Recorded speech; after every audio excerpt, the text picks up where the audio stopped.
ये गरीबों के लिए तो कुछ काम नहीं हुआ जी मैडम। वो वादा करके मुकर जाते हैं, गरीबों का दिल दुखाते हैं और कुछ नहीं जी। अब वो 400 पार बोले या फिर 500 पार बोले, उनकी मर्जी है। जनता क्या कह रही है? जनता को पता लग गया अब की बार इंडिया गठबंधन काम हो जाएगा। मंदिर बनाओगे तो भिखारी पैदा होंगे, और कॉलेज यूनिवर्सिटी पर बनाओगे तो डॉक्टर पैदा होंगे। मंदिर बनाओगे तो बाहर तो भिखारी बैठेंगे ना, या कोई मस्जिद बनाओगे तो भिखारी पैदा होंगे। अब तुम कॉलेज बनाओ, यूनिवर्सिटी बनाओ तो उसमें पढ़ के आदमी IAS IPS बनेगा। पीएम दिल्ली देख रहा है और मैं हूं आपके साथ शाहीन खान। इस समय मेरे साथ जनता जुड़ी हुई है और जनता 2024 के चुनाव को किस तरीके से देख रहे हैं। क्या जनता को लगता है कि पिछले 10 साल में आम आदमी आम जनता के लिए काम किया, या सिर्फ वादे और सिर्फ बातें हुई?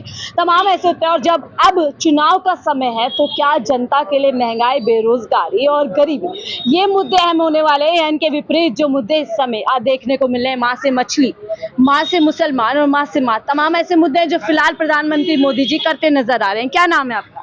महमूद रईस। अहमद रईस जी, क्या लग रहा है इस बार 2024 के चुनाव में किसका पलड़ा भारी होगा? सरकार बदलना चाहिए। बदलनी चाहिए, क्यों?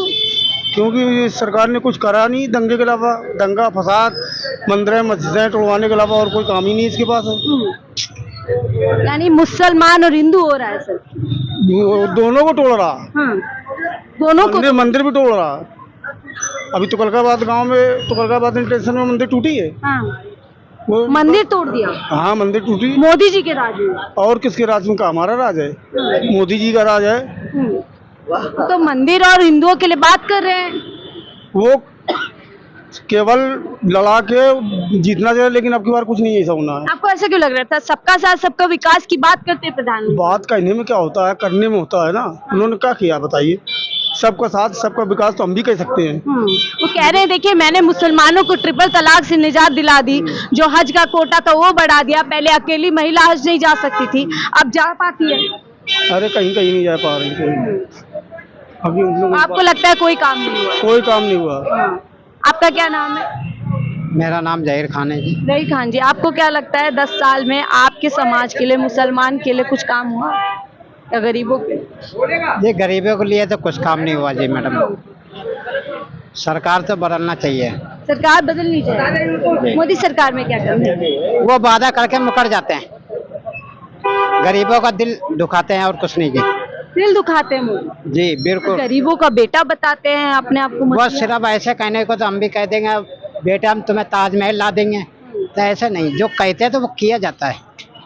उम्मीद पे दुनिया कायम है। तो किससे उम्मीद लग रही है इस बार? अब तो सरकार बदली जाएगी, अब वो नहीं होगा। लेकिन मोदी मोदी हो रहा है देश में, तो होने दो, बाकी किस्मत है जी। जनता ही तो किस्मत लिखेगी जी।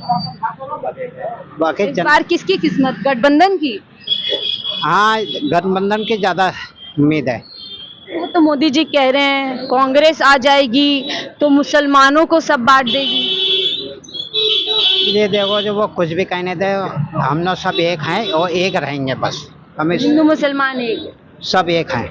यानी जमीन पर जो जमीनी हकीकत है वहाँ पर एकता है, भले ही कितने भी बोलो। कितना भी कुछ कर ले, कितनी भी आग लगा दे, हम लोग सब एक हैं, एक रहेंगे बस, इतना जानते हैं हम। लेकिन डरा रहे हैं मोदी जी, देखो डराने दो। कह रहे महिलाओं संभल जाओ, कांग्रेस आ जाएगी मंगलसूत्र बिक जाए। नहीं नहीं, कुछ नहीं होगा। अपनी आत्मा सही है, सब सही है, हम ये जानते हैं। आपको ऐसा लगता है मंगलसूत्र छिन जाएगा, कांग्रेस आ जाएगी? नहीं नहीं, नहीं छिनेगा। ये नहीं, ये कभी नहीं हुआ होगा। ये कभी नहीं हुआ है, नहीं होगा। कांग्रेस आएगा। कांग्रेस की राज में हम आए दिल्ली, बिहार से हैं, गौतम पासवान नाम है मेरा। दिल्ली आए, हल्ला शांत करो। दिल्ली आए हम तो उस टाइम बेलदारी चल रहा था, 60 रुपये 65 रुपये रूम। 60 रुपये में हम बेलदारी कर रहे थे। रूम मिल रहा था 200 250 में 5 आदमी रहते थे। 300 रुपए 300 पर डे महीना का राशन उठता था, उसमें हम पैसा बचा करके घर परिवार। इसमें भी बचत होगा। हाँ, घर पर कितने साल पुरानी बात? ये लगा लो 92 93 की बात है। पुराना देश था उस समय, नया भारत है मोदी जी का। नया भारत है, इसीलिए तो महंगाई है। नया भारत किसने क्या दिया? नया भारत है। नया भारत में तो और तरक्की होना चाहिए। तरक्की कहाँ है? ये दिखाओ ना। तो तरक्की कहते हैं, देश आगे बढ़ रहा है। किस चीज में देश आगे बढ़ रहा है? अमृत काल देश में चल रहा है। कुछ भी नहीं चल रहा है, कहीं दिख ही नहीं रहा है, कहीं दिख ही नहीं रहा है, कहीं नहीं दिख रहा कहीं नहीं।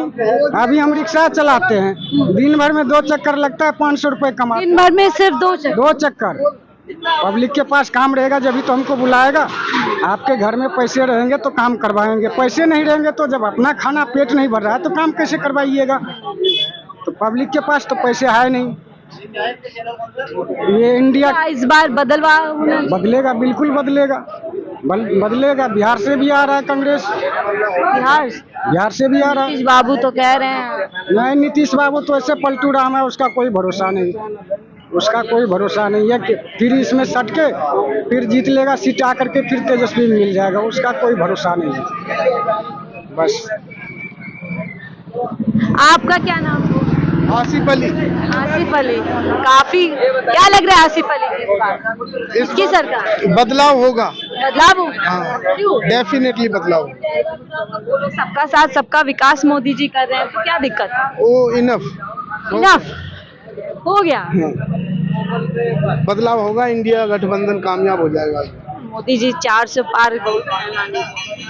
अब वो 400 पार बोले या फिर 500 पार बोले, उनकी मर्जी है। जनता क्या कह रही है? जनता को पता लग गया अब की बार इंडिया गठबंधन काम हो जाएगा। क्यों, क्या 10 साल में कोई काम नहीं किया मोदी सरकार? 10 साल में ऐसा कोई काम नहीं किया जिससे जनता खुश हो सके। राम मंदिर, सीए, ट्रिपल तलाक।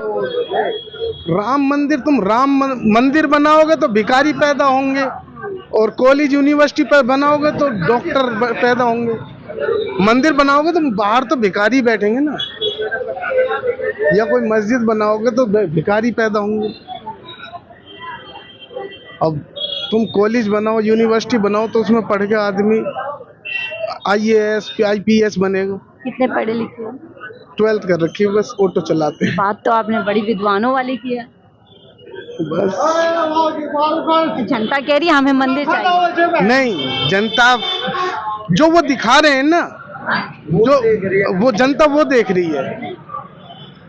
जमीनी स्तर पे जो जनता मांग रही है ना, वो सिर्फ एजुकेशन और अपना हेल्थ, ये सब मांग रही है। महंगाई से निजात तो जनता अपने आप पालेगी जब ये सब करप्शन खत्म हो जाएगा, जब काम होगा, पढ़ाई होगी। महंगाई से निजात अपने आप ही अपनी कमाई से ही निजात पाई जाती है। किसी के दिए से महंगाई से निजात नहीं पाई जाती। तो काम वाम है आपके पास? हाँ, काम चाहिए। सही है। ओके। आपका क्या नाम है? यूसुफ खान। क्या लग रहा है यूसुफ भाई? बताओ, पॉइंट बताओ ना। आप बताओ, इस बार चुनाव में क्या लग रहा है? 2024 अहम चुनाव बताया जा रहा है हर लिहाज से। चुनाव में तो बदलाव होना चाहिए मैम। चुनाव में बदलाव इसलिए होना चाहिए क्योंकि जो आज का अब का जो टाइम है ना, उसमें जो हमारे यंग उम्र के जो यार दोस्त हैं, उनके दिलों में भी कुछ ऐसी नफरत हो चुकी है हिंदू मुस्लिम के खिलाफ कि उन्हें भी ये लगता है कि ये चीज़ गलत हो रही है। इन्होंने इतना दिमाग में लोगों के वो भर दिया है, गुस्सा नफरत भर दिया एक दूसरे के खिलाफ। तो एक दूसरे के लिए जो है ना नफरत आ गई है लोगों के दिलों आप में। कह रहे हैं जो आपके हिंदू दोस्त हैं आपस में जब बैठते बांटते हैं तो ये चर्चा होती है? जी, यही चर्चा होती है। अगर हम इंस्टाग्राम पे कोई रील या वगैरह देखते हैं, उसमें मुस्लिम हिंदुओं को बक रहे हैं, हिंदू मुस्लिमों को बक रहे हैं। मतलब इन्होंने, इस सरकार ने इस चीज़ पे बहुत ज़्यादा वो करा है। अब से पहले कभी इतना वो नहीं था, सब कुछ सही था, सब प्यार मोहब्बत से रहते थे, सब एक दूसरे की कस्में खाते थे, एक दूसरे का साथ देते थे। लेकिन अब बहुत ज़्यादा इन चीज़ों में वो हो गया है और असर पड़ रहा है जनता में, जो ऊपर से बात की जा रही है। जी। आपने हाल का बयान सुना प्रधानमंत्री मोदी का? नहीं जी। जहाँ पर वो बात कर रहे हैं कांग्रेस की मैनिफेस्टो को लेकर के और फिर कह रहे हैं कि एक बयान को कोट कर रहे हैं मनमोहन सिंह के। मैम बयान का ये बयान तो नहीं सुना, लेकिन बदलाव इसलिए आना चाहिए क्योंकि इसमें काफ़ी केसेस ऐसे हुए हैं जिनको हाथरस का देख लो आप, हाथरस का हो गया, उन्नाव का हो गया, काफ़ी केसेस ऐसे हैं, हैदराबाद का हो गया। महिलाएं सेफ फील नहीं कर पा रही हैं इस सरकार में, उनको इंसाफ नहीं मिल पा रहा है। बहुत से ऐसे केसेस हुए हैं, हुए तो पहले भी थे लेकिन अब ज़्यादा हो रहे हैं। इन चीज़ों पर रोक नहीं लगाई जा रही है। ये मणिपुर की भी घटना, मणिपुर की भी घटना है, काफ़ी उनसे ये तलक नहीं पहुंचा गया, उनके घरों तक राशन नहीं पहुंचवाया गया, इतना उनको एक दूसरे को मारा गया है वहाँ पर, लेकिन किसी के लिए भी उन्होंने कोई एक्शन नहीं लिया। तो अभी मैं आखिरी सवाल लूंगी, आपको लगता है कि जमीन पर ये मुद्दे अभी भी जिंदा हैं, चाहे जो भी आपने बात की, और इन मुद्दों को लेकर के इस बार जनता चुनाव में वोट करेगी? जनता मैम जो भी हो उससे तो कोई फर्क नहीं पड़ता, आम आदमी को तो मेहनत करके ही खाना है, कोई भी जीते। लेकिन इन चीज़ों से जो है, इस सरकार से ये तो है, लोगों के दिलों में नफरत आ गई है बहुत ज़्यादा। आम आदमी को तो फिर भी मेहनत करके ही खाना है, चाहे कोई भी जीते। लेकिन इनका देखो, केजरीवाल का इन्होंने मेहनत करी है, दिख भी रही है लोगों को, पानी का बिल फ्री है, बिजली का बिल फ्री है, बसों में लेडीज़ों के लिए किराया फ्री है, अच्छी एजुकेशन मिल रही है स्कूलों में बच्चों को, हॉस्पिटलों में अच्छा इलाज मिल रहा है। महिलाओं के लिए दिल्ली में इतना बढ़िया कर रखा है, कोई भी बदतमीजी नहीं कर सकता, कॉल करते ही एकदम पुलिस आती है, बहुत सही काम कर रखा है। हम इसी तरह का नेता चाहते हैं जो एजुकेशन को, हॉस्पिटलों को, इन चीज़ों को बढ़ाए। मंदिर मस्जिद से तो देखो, जो है इन्होंने, जो भाई ने बोला वो सही कहा है, अगर मंदिर मस्जिद आप बना रहे हो सही है, श्रद्धा के लिए, लोग बागों के लिए बहुत है मैम, मंदिर मस्जिदों की कमी नहीं है। आप हॉस्पिटल बनाओ, यूनिवर्सिटी बनाओ, उसमें पढ़ लिख के हमारे बच्चे कामयाब होंगे, अच्छा हमारे देश का नाम रोशन होगा। ये है। बहुत बहुत शुक्रिया हमसे बात करने के लिए। मुझे खुशी इस बात की हो रही है कि ये मुसलमान समाज के लोग हैं, आप लोगों ने इनके नाम सुने हैं, जिस समाज के लिए कहा जाता है कि देखिए इनके अंदर पढ़ाई लिखाई नहीं होती, इनके अंदर जहालत होती है। और आज जो देश के पढ़े लिखे लोग जो आज ये बात कर रहे हैं कि देखिए प्रधानमंत्री मोदी जी ने मंदिर बनाया, इसीलिए उनको चुनना चाहिए। और यहाँ पर ये लोग हैं जो एक ऐसे समाज से आते हैं जिसके बारे में इस तरीके की धारणा क्रिएट की जाती है, धारणा बनाई जाती है, उनको भी पता है कि आज समाज को कैसी सरकार की ज़रूरत है। और समाज को मंदिर मस्जिद से ज़्यादा, उन्होंने सिर्फ मंदिर पर सवाल नहीं उठाया, उन्होंने साथ ही कहा कि मंदिर मस्जिद दोनों ही जो धर्म के स्थल है देश के अंदर पहले से ही बहुत तादाद में मौजूद है। अब जनता को स्कूल, कॉलेजेस, अस्पताल, इस तरीके की सुविधाएं चाहिए जिससे सही मायने में जो जनता होती है उसके विकास के लिए कुछ काम होता है। तो ये बात देखने लायक है। आप इस पूरी रिपोर्ट के बारे में क्या सोचते हैं मुझे ज़रूर बताइएगा, और 2024 के चुनाव के लिए आपका अहम मुद्दा क्या है ये भी बताइएगा। फिलहाल मुझे दीजिए इजाज़त। आप देख रहे थे 4 PM दिल्ली।